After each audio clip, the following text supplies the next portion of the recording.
even though I knew that I kind of strive to, for everything I do, everything I touch has to be perfect, it didn't really register in my subconscious until hearing it from someone else saying it, like, yeah, you do have a touch of perfectionism, if that's even a word.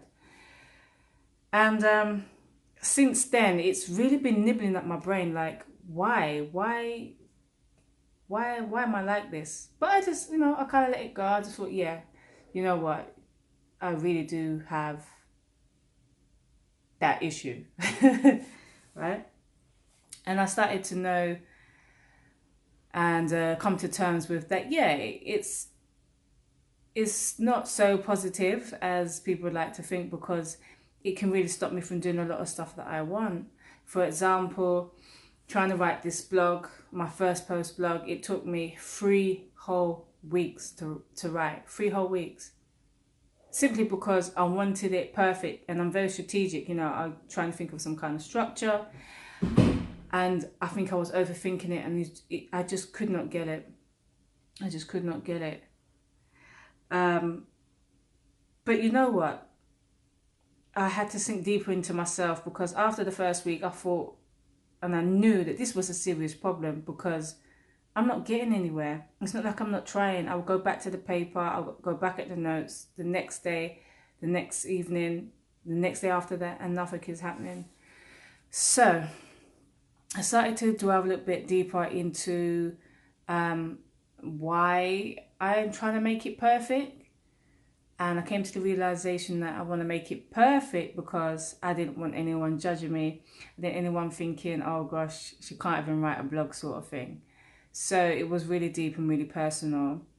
And then I started to look into other areas of my life that I try to be perfect, as a project manager and as someone who's like always doing events and that sort of stuff and managing events. Everything has to be perfect. It's just the way it is. But in reality, it doesn't really. So that's one of the things that I had to really go through. And it was really hard to swallow as well. But I did. So that was like another 2 weeks of self-awareness and figuring out, why I'm trying to make this really perfect. And then I started looking at, if this is stopping me from getting this blog, okay, it's obviously affected other areas. So I started to look into some of the tasks and stuff that I haven't completed, and then I was able to connect the dots and see that, well, actually, the reason why certain things didn't get completed is because I was trying to make it perfect the first time round. Now, I know consciously that you learn through experience and you've got to do it. If you don't do it, how can you learn? How can you gain that experience? And then how can you reflect? Subconsciously, it was not registering with me. It was not registering with me.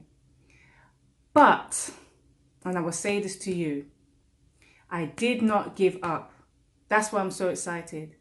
And that's why I'm so happy. And I have to congratulate myself and give myself a big, big, big, big, big, big, big pat on the back, because I didn't give up. Even though I took the pen to the paper and I was getting confused, and I was unable to get the structure that I wanted, and then I didn't know whether I should go. First of all, it will start off like an inspirational piece, and then it will go into some educational piece, and I'm just thinking it's just all muddled.